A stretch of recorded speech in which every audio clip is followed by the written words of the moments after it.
The Mississippi River was flooding its banks, and the waters were rising swiftly around Clem's house. The waters had gotten to the level of the front porch where Clem was standing when a man in a rowboat came by and called to Clem, "Hop in, and I'll take you to high ground." Clem replied, "No, God will save me."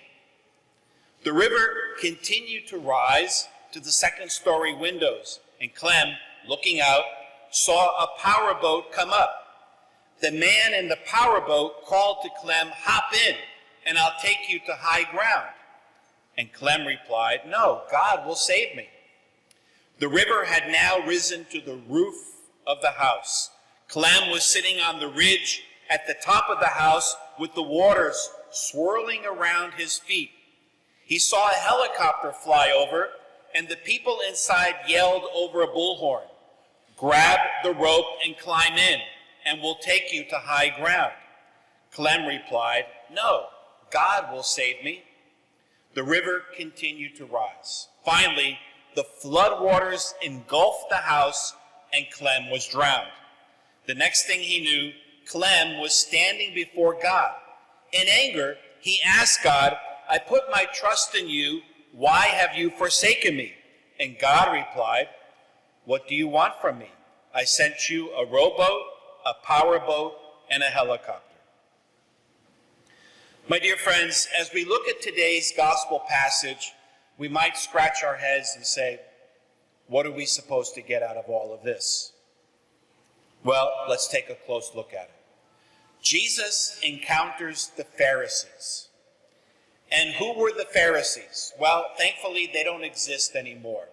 But the Judaism of old, during the time when Jesus walked this earth, the Jews themselves were divided into different groups. And one of the main groups of Judaism were the Pharisees. They were a religious sect. And they had their own interpretation of different aspects of Judaism, rooted, of course, in the Old Testament. And their religious practice, as we see in today's gospel passage, was very external. They put emphasis on all sorts of external traditions, customs, and practices. And so, in reality, there was very little relationship with God. Jesus calls us to a relationship. Traditions and customs and external things are helpful, like blessing ourselves with holy water, wearing a crucifix, having images, statues, holy cards, candles. All of these things are helpful, but they're not the thing in and of themselves. And sometimes we can get trapped into these externals where everything then is about the external rather than about the relationship. What then are the characteristics of this relationship with Jesus Christ? Well, first of all, the relationship is a personal relationship. Jesus is a living person. We need to remind ourselves constantly that the tomb is empty. There are no bones in the tomb where Jesus was buried. There are no ashes. The tomb is empty. Jesus is alive. And so in Christianity, essentially, we are following the living person of Jesus Christ. Although we have a book called the Bible, which is the revealed Word of God, we don't follow a book. We're not following a code of laws. We are following a person. We are disciples of Jesus Christ.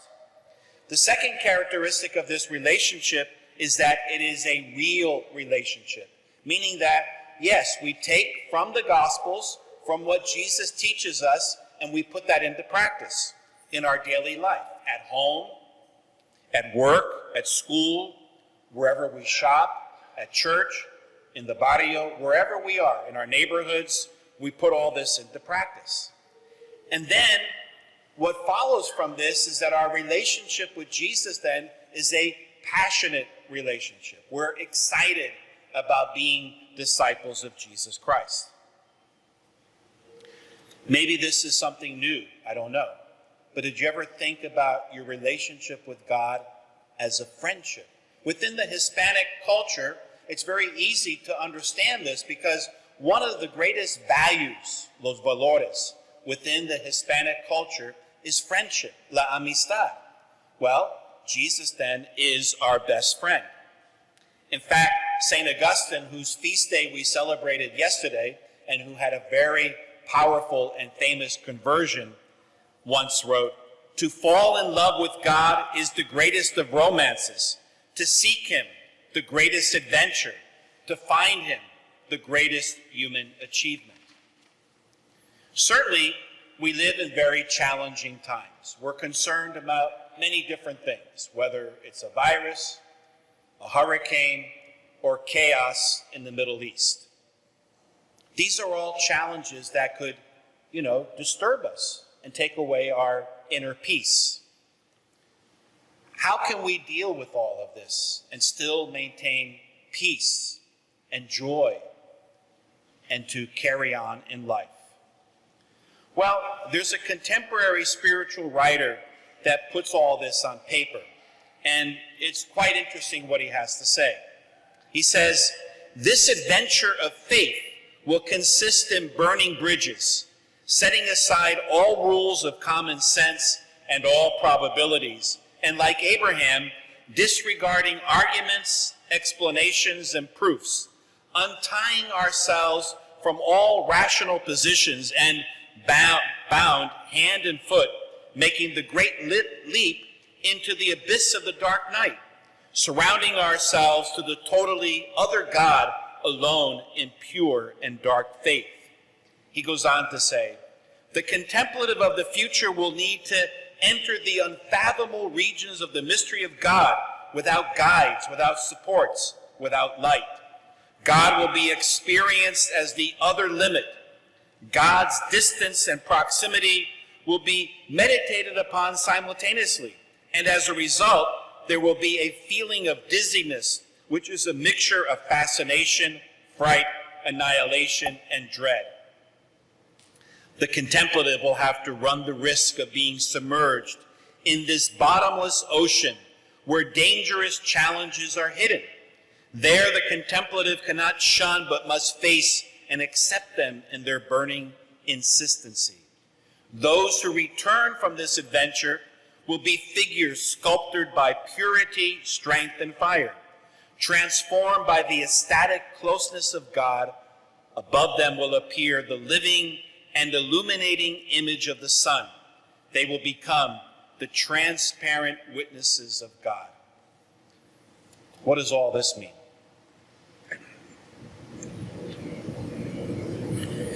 It means that we are living in a new experience. We are living in something different that perhaps we have never been used to before. It's not the end of the world, nor is it a time of chastisement or purification, but rather many of the structures that have made our life very comfortable and easy are moving away for one reason or another. And so what God is calling us to is a deeper relationship with him, that we are living our relationship with God on our own. I'm sure many of you are here today because you want to be here, and that's good. And maybe we're a smaller group, but then we are maybe perhaps a more fervent group. We're not here because of cultural pressures or traditions or customs. We're here because we want to be with God. And that's what church is all about. It's about worshiping God. We listen to the Word of God, and then we're fed by the bread of life. We've been considering the Eucharist for the last few weeks from John chapter 6. And so, what then is our prayer life from after Mass until next Sunday? That's really the gist of what we need to be looking at, particularly in the times that we live in. We need to move beyond, just an Our Father and a Hail Mary and a Glory Be here and now. I know a lot of you pray the Rosary every day. That's good. But then we can add to that. And by going deeper in our spiritual life, that's going to fill us with a great sense of peace. What I highly recommend that could be very, very helpful in the times that we live in is perhaps we need to get up a little earlier in the morning, which, may require a little more discipline. And we take our morning prayer. And our morning prayer, now everybody's got a phone, right? There's all sorts of apps that you can get that give you everything you need for prayer. You could pray the Liturgy of the Hours, which is the official prayer of the church outside of the Mass. And you can do that in English, Spanish, Italian, whatever, Chinese, it's all here. And it even gives you a little bit of music. It's all guided. And you can pray along with it. It helps us to pray because we need helps to pray. We get distracted. We get busy. We get, sometimes go through periods of dryness. That's all pretty normal. And then even here, we could also get a guide called Sacred Space. It comes from Dublin, Ireland, that gives us a directed meditation. And that's what I highly recommend. Perhaps we're not used to this, hearing too much about the importance of meditation. Meditation means that we take perhaps, let's say, the Bible or some spiritual book that helps us. We could read a little bit and then put it aside and then just listen. It's being with God, allowing God to pray in us, to be with us, and then to listen. People who are used to doing, for example, adoration in church, know what contemplation is like, where we gaze upon God and we allow God to gaze upon us. And the fruit of that type of silent prayer, even walking on the ranch, for example, and going from one trail to another, and just being out in nature by yourselves. I'm sure you've all done that at one time or another, just in the quiet, maybe early in the morning, or late at night, gazing upon the stars. This type of prayer is really essential for the times that we live in, because we live in a time of great turbulence and of uncertainty. And so therefore, we need to be alone with God, because God is really present, perhaps more present than ever before. So, as a practical conclusion from today's homily, perhaps we can look at our life of prayer. Perhaps if you're here as a family, talk about it and say, what do we need to do to grow in our spiritual life so that we can be at peace? Of course, there's all sorts of difficulties and problems, right? Here's just one humorous story that a friend sent me by email. In a trial, a southern small town prosecuting attorney called his first witness, a grandmotherly, elderly woman, to the stand. He approached her and asked, "Mrs. Jones, do you know me?" She responded, "Why, yes, I do know you, Mr. Williams. I've known you since you were a boy, and frankly, you've been a big disappointment to me. You lie, you cheat on your wife, and you manipulate people and talk about them behind their backs. You think you're a big shot when you haven't the brains to realize you'll never amount to anything more than a 2-bit paper pusher. Yes, I know you." The lawyer was stunned. Not knowing what else to do, he pointed across the room and asked Mrs. Jones, "Do you know the defense attorney?" She again replied, "Why, yes, I do. I've known Mr. Bradley since he was a youngster, too. He's lazy, bigoted, and he has a drinking problem. He can't build a normal relationship with anyone, and his law practice is one of the worst in the entire state. Not to mention, he also cheats on his wife." "Yes, I know him." So the defense attorney nearly died. The judge stopped everything and asked the counselors to approach the bench, and in a very quiet voice said, "If either one of you idiots asks her if she knows me, I'll send you both to the electric chair." As we journey through very uncertain times, really the answer here is not to be discouraged, not to give up, but rather to immerse ourselves more in the life of God. This is what we need to do. Our morning prayer, our silent time with God. Take up the Bible, read something favorite that we like, put it aside, and just listen. 15 minutes, 20 minutes, a half hour every day. Even if you just have 10 minutes because the kids need to go to school or you got to get to work, well, that's fine. And there's even stuff that you can do with different apps. You can do it right in the car as you're driving to school or to work. And all of this beautiful area of South Texas really is very conducive to contemplation. The silence, because silence is the language of God. The quiet. This is what we need to do, because without this type of prayer and this entering into the presence of God, then it's very easy for us to become nervous, discouraged, frightful. That's not for us to do. Ours is to be with God, to allow God to be with us and to fill us with peace.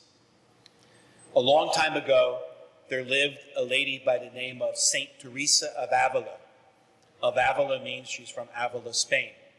You've been to Spain, right? Ruben? You went to, remember where Father Benito lives in the Dominicans? Spain. Avila is not too far from where they are, okay? And she lived in a very difficult time of history as well, and she was called to do a lot of work.